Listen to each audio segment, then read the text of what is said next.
المرسلين اما بعد فاعوذ باللہ من الشیطان الرجیم بسم اللہ الرحمن الرحیم الصلاۃ والسلام علیک یا رسول اللہ وعلی آلک واصحابک یا حبیب اللہ الصلاۃ والسلام علیک یا نبی اللہ وعلی آلک واصحابک یا نور اللہ۔ فرمان مصطفیٰ صلی اللہ علیہ وآلہ وسلم، تم جہاں بھی ہو اس پر درود پڑھو، تمہارا درود مجھ تک پہنچتا ہے۔ صلو علی الحبیب صلی اللہ تعالی علی محمد صلی اللہ علیہ وآلہ وسلم۔ ظہر کے درس میں جیسا کہ ہم نے سنا تھا کہ بیماری بھی ایک طرح سے مسلمان کے لیے ایک نعمت ہے، اور پیارے آقا صلی اللہ علیہ وسلم کا جو وصال ظاہری ہوا اس کا ایک آخری سبب یا آخری بیماری تھی مرض الموت جسے کہتے ہیں، وہ درد سر تھا۔ بس قدم درد سر کو معمولی سمجھتے ہیں، لیکن درد سر بھی ہو تو ہو سکتا ہے یہی موت کا پیغام ہو۔ ہم سمجھتے ہیں بہت ہی اس میں بہت بڑی کوئی بیماری ہوگی تو ہی شاید موت آئے، تو موت بغیر بیماری کی بھی آ جاتی ہے جب ٹائم پورا ہو۔ ہٹا کٹا بندہ بھی دنیا سے چلا جاتا ہے، جوان بھی جا رہے ہیں، بچے بھی جا رہے ہیں دنیا سے، بوڑھے بھی جاتے ہیں، بلکہ بوڑھوں سے زیادہ جوان جاتے ہیں، پھر ایکسیڈنٹ اور دیگر معاملات، بے احتیاطیاں۔ اس لیے ہر ایک کو موت کے لیے تیار رہنا چاہیے، بچپن میں بھی، جوانی میں بھی، اور پھر بڑھاپے کے بعد تو اور آپشن ہی نہیں آگے سوائے قبر کے۔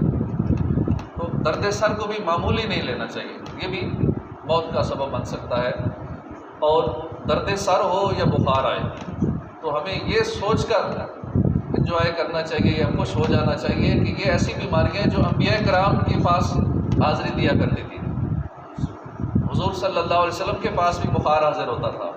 درد سر حاضر ہوتا تھا برکتیں لینے کے لیے۔ تو اگر ہمیں بھی درد سر ہو، بخار ہو، تو یہی سوچ کر کے نبیوں کی بارگاہ میں چونکہ یہ مرض آتے تھے، مجھے بھی ہو گیا، خیر اللہ اس کے بدلے میرے گناہ معاف فرمائے گا، آخرت میں درجات بلند ہوں گے، جنت کے درجات ملیں گے انشاءاللہ، اور صبر کریں گے تو برکتیں نصیب ہوں گی۔ حدیث پاک میں ہے کہ جب کوئی بندہ بیمار ہو جاتا ہے اللہ پاک 2 فرشتے بھیجتا ہے، جا کر دیکھو میرا بندہ کیا کہتا ہے بیماری میں۔ بیمار اگر اللہ کی حمد و ثنا کرتا ہے، کہتا ہے الحمدللہ، سر درد ہو گیا الحمدللہ اللہ کا شکر ہے، بخار ہو گیا اللہ تیرا شکر ہے، اگر وہ حمد کرتا ہے تو فرشتے جا کے اللہ کی بارگاہ میں عرض کرتے ہیں یا اللہ یہ تو حمد کر رہا ہے۔ اللہ پاک فرماتا ہے اگر میں نے اس بندے کو اس بیماری میں موت دے دی تو اسے جنت میں داخل کر دوں گا، اور اگر اس بیماری سے بندہ اس کو میں نے شفا دے دی تو اب اس کا جو نیا گوشت آئے گا، نیا خون وغیرہ آئے گا، وہ میں پہلے سے بہتر کر دوں گا، اور ساتھ ہی ساتھ اس کے گناہ بھی معاف کر دوں گا۔ لیکن بیماری میں شکر کرنے کا کتنا فائدہ ہے، اللہ کا شکر کرنا ہے، اس کی حمد کرنی ہے، جو بھی بیماری آ جائے، پریشانی آ جائے، صبر کرنا ہے، واویلا نہیں مچانا، شکایت نہیں کرنی اللہ کی بارگاہ میں اللہ تو نے مجھے بیمار کر دیا، اس طرح کی کوئی الفاظ نہیں کہنے شکایت کے، صبر کرنا ہے، حمد کرنی ہے۔ اب وہ 2 فرشتے جا کے جب اچھی رپورٹ دیں گے کہ ہاں یہ بندہ یوں کہتا ہے، تو اللہ پاک پھر اس بندے کو صحت بھی عطا فرمائے گا، اور پہلے سے اچھی صحت عطا فرمائے گا، پہلے سے بہتر گوشت ملے گا، پہلے سے بہتر خون بنے گا، اور ساتھ ہی ساتھ گناہ بھی معاف ہو جائے۔ یہ تیرا جسم جو بیمار ہے تشویش نہ کر،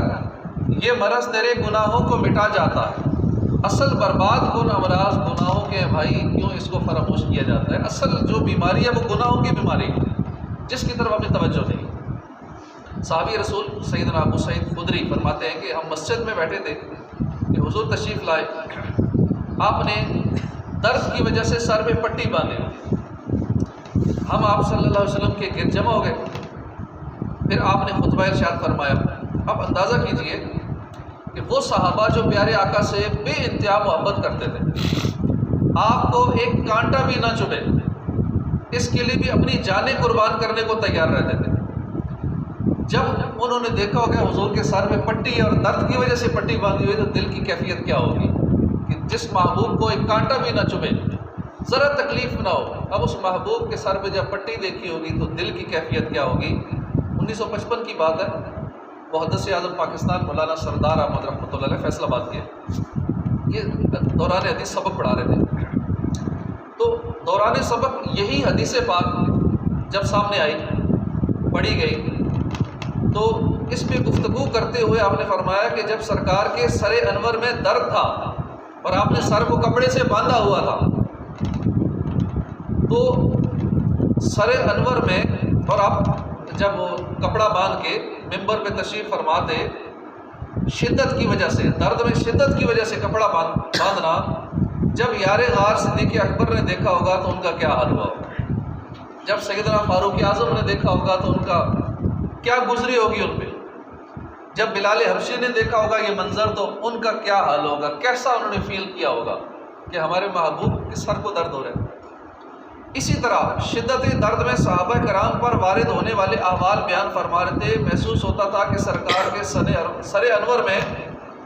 درد کی تکلیف حضور محدث اعظم پاکستان بھی بیان محسوس کر رہے ہیں۔ چنانچہ دوران بیان آپ پر ایسی رقت طاری ہو گئی، روتے روتے ہچکی بن گئی، آپ کلاس سے اٹھ کے چلے گئے۔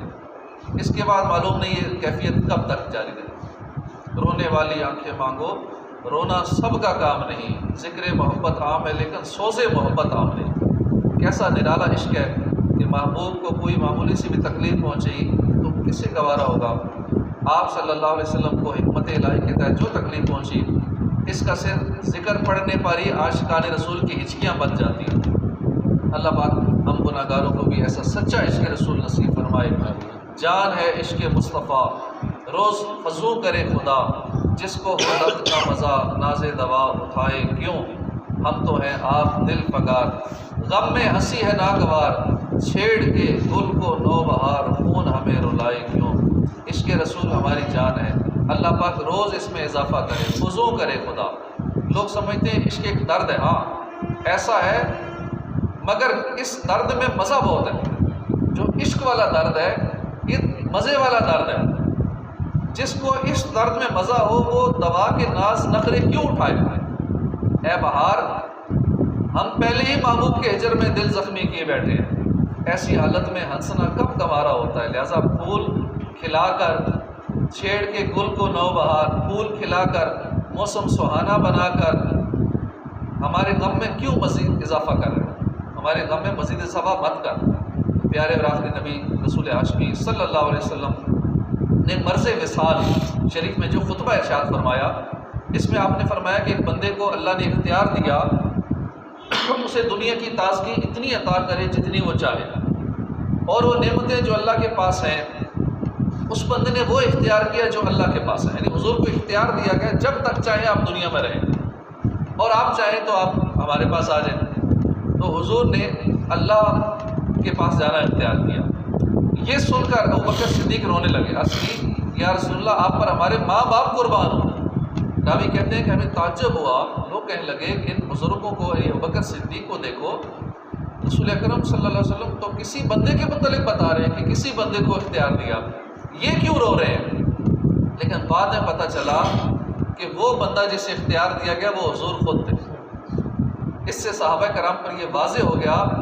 کہ ابوبکر صدیق سب سے زیادہ جاننے والے تھے۔ مفتی احمد یار خان نعیمی اس حدیث پاک تحت فرماتے ہیں کہ یہ واقعہ وصال مصطفیٰ سے 5 دن پہلے ہوا۔ آپ نے پیر کے دن پردہ فرمایا، اس سے پہلے جمعرات کو آپ نے یہ خطبہ دیا۔ اس سے معلوم ہوا کہ صدیق اکبر صحابہ کرام میں اور اہل بیت میں سب سے بڑے عالم ہیں، بہت ذہین ہیں، سب سے زیادہ مزاج شناس رسول ہیں۔ اس لیے حضور نے اپنے مصلی پر آپ کو کھڑا کیا، کیونکہ امام وہی بنایا جاتا ہے جو سب سے بڑا عالم ہو، اور صدیق اکبر سارے صحابہ میں سب سے بڑے عالم تھے۔ اللہ پاک ہمیں بھی سچا عاشق رسول بنائے، حضور کی محبت نصیب فرمائے، اور ہم بھی آخرت کو ہی پسند کریں، نہ بھی پسند کریں تو بھی تو جانا ادھر ہی۔ اب اگر چاہے، حضور کو تو اختیار دیا گیا نا کہ بے شک دنیا میں رہیں، جب تک چاہے رہیں، قیامت تک رہیں، ان کو اختیار تھا، لیکن پھر بھی حضور نے اللہ کے پاس جانا پسند کیا۔ ہمیں تو اختیار بھی نہیں ہے کہ آج موت آ جائے، ہم کچھ نہیں کر سکتے، نہیں ہم نے نہیں جانا، ہمیں تھوڑا سا اور وقفہ مل جائے، سال 2 اور مل جائے، اس 100 سال اور مل جائے، جانا ہی جانا ہے، واپسی ہونی ہے تو بہتر ہے پھر آخرت سے ہی دل لگا لیا جائے۔ جب جانا ہی ادھر ہے، زبردستی روح نکال لیں گے، زبردستی اٹھا کے قبر میں ڈال آئیں گے، مٹی ڈال دیں گے، بس چلے جائیں گے اکیلے چھوڑ کے، تو کچھ نہیں کر پائیں گے، بے بس ہیں۔ تو مجبوری ہے ہمارا تو دل لگانا آخرت کے ساتھ، اس لیے موت کو اس کے اس لیے تمنا کریں کہ وہاں حضور کا دیدار نصیب ہوگا،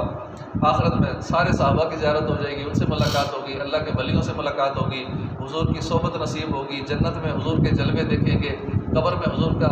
پہلی رات دیدار ہونا ہے، پھر حضور نے کرم فرمایا تو قبر اپنے جلووں سے جگمگا دیں گے۔ آخرت سے محبت ہونی چاہیے، اور محبت کی نشانی یہ ہے کہ ہم نیکیاں زیادہ کریں، ہر وقت آخرت کا ہی سوچیں کہ میں نے مرنا ہے، اور کب مرنا ہے، ہو سکتا ہے آج ہی مر جائیں، آج کے دن آخری دن ہو ہماری زندگی کا۔ اب بزرگ ان کے سوئے،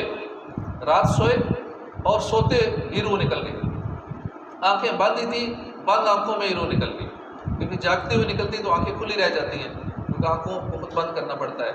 تو سوتے ہوئے ہی روح نکل گئی۔ اس لیے حدیث پاک میں فرمایا کہ سونے سے پہلے دعا مانگو، اللہم بسمک اموت و احیا، جب بھی سونے لگے یہ دعا پڑھ کے سوئیں کہ یہی چونکہ موت ہے، نیند جو ہے قسم کی موت ہے، اور آخری نیند سمجھ کے سوئیں گے، میں اب سو رہا ہوں، اب نہیں اٹھوں گا، اپنی ساری کلوزنگ کر کے سوئیں، جو بھی لین دین کے معاملات ہیں وہ کلیئر کر کے، جو کچھ وصیت نصیحت کرنی ہے وہ کر کے روزانہ سوئیں، تاکہ ٹینشن فری ہو کے سوئیں کہ بس یہ میری آخری رات ہے۔ اللہ پاک ہمیں آخرت کی تیاری کی توفیق عطا فرمائے، آمین۔